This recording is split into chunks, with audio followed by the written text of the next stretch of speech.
চলতি বছরের শেষে ভারত থেকে বাংলাদেশে ফিরবেন সম্প্রতি এমন মন্তব্য করেছেন সাবেক প্রধানমন্ত্রী শেখ হাসিনা।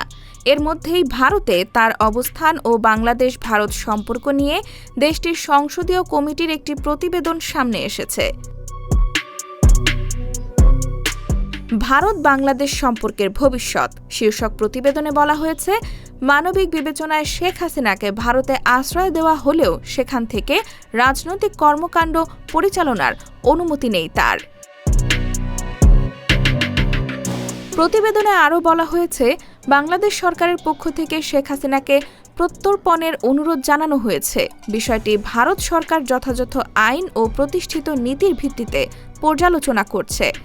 কংগ্রেস এমপি শশী থারুরের নেতৃত্বাধীন সংসদীয় কমিটির প্রতিবেদনটি বৃহস্পতিবার লোকসভা ও রাজ্যসভায় উপস্থাপন করা হয়। এতে বাংলাদেশিদের ভিসা দেওয়ার হার কমে যাওয়ায় দুই দেশের সম্পর্কে নেতিবাচক প্রভাব পড়ছে বলেও উল্লেখ করা হয়েছে।